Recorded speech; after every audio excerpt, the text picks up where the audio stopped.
Welcome to Of Goodness and Truth from Divine Providence by Emanuel Swedenborg, Vegetarian, Part 1 of 2 on Words of Wisdom.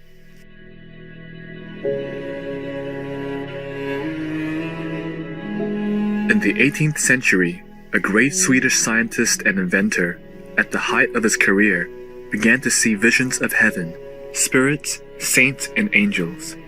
He saw Lord Jesus come to open his inner eye, which allowed him to travel in the celestial sphere and talk with different spiritual beings. This mystical experience transformed the scientist into an enlightened spiritual leader, with a new understanding of Christianity. His name is Emanuel Swedenborg.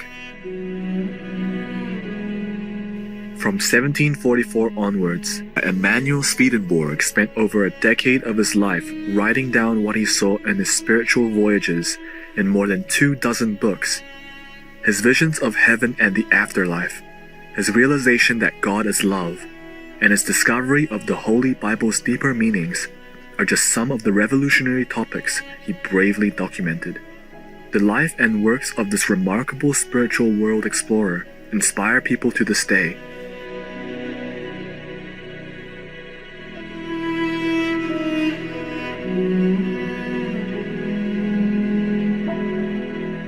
Today it is a pleasure to present excerpts from Divine Providence, wherein Emanuel Swedenborg explains the importance of the union of goodness and truth.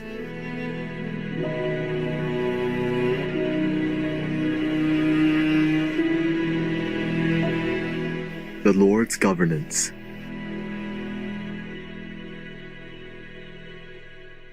It is the intent of divine providence that everything created collectively and in every detail should be this kind of whole, and that if it is not, it should become one. This means that there should be something of divine love and something of divine wisdom together in everything that has been created, or which amounts to the same thing. Something good and something true in everything that has been created, or a union of what is good and what is true. Since what is good is a matter of love, and what is true is a matter of wisdom, I will be talking about what is good and what is true instead of about love and wisdom, and about the marriage of goodness and truth instead of the union of love and wisdom. We can see from the preceding section that in everything that has been created by the Lord, there is a kind of image of the divine love and wisdom that are a unity in the Lord, and that emanate from the Lord as a single whole. Now I need to say something more specific about the unity or union that is called the marriage of goodness and truth. This marriage is in the Lord himself, since as already noted, divine love and wisdom are a unity in him. It is from the Lord, since love and wisdom are completely united in everything that emanates from him. They both emanate from the Lord, as the sun, divine love as warmth, and divine wisdom as light. Angels accept them as two, but the Lord unites them within the angels, and the same holds true for people. To the extent then that angels and people participate in this union, or in the marriage of goodness and truth, they are images and likenesses of the Lord. This is because these two realities are a single whole in the Lord, and in fact are the Lord.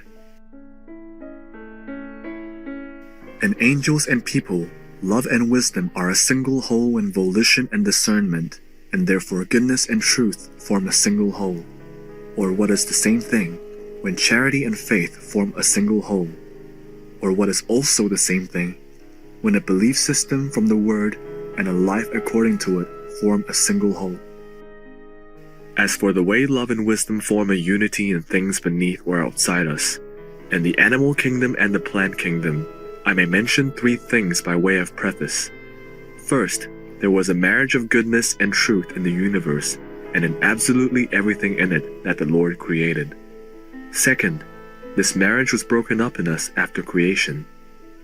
Third, it is a goal of divine providence that what has been broken apart should become a whole, and therefore that the marriage of goodness and truth should be restored. Then too, everyone can see on the basis of reason that if there was a marriage of goodness, and truth in everything that was created, and this marriage was later broken up, the Lord would be constantly working for its restoration. This means that its restoration, and therefore the union of the created universe with the Lord by means of us, must be a goal of divine providence. The good that love does is actually good only to the extent that it is united to the truth that wisdom perceives.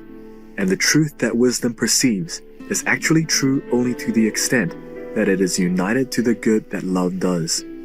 The reason for this lies in the origin of goodness and truth. Goodness has its origin in the Lord, and so does truth, because the Lord is goodness itself and truth itself, and these two form a unity in Him. This is why the goodness in heaven's angels and in us on earth is not really good except to the extent that it is united to truth, and why the truth is not really true except to the extent that it is united to goodness. We know that everything good and true comes from the Lord, so because goodness forms a single whole with truth and truth with goodness, it follows that if anything good is to be really good and anything true is to be really true, they need to form a single whole in their vessels. These vessels are heaven's angels and we who are on earth. It is generally recognized that everything in the universe involves what is good and what is true.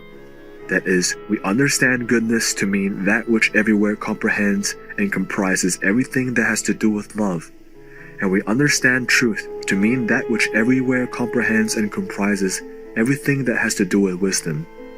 It has not been generally recognized, though, that something good is nothing unless it is united to something true, and that something true is nothing unless it is united to something good.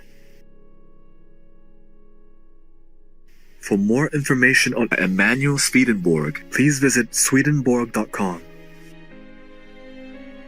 Turn vegan?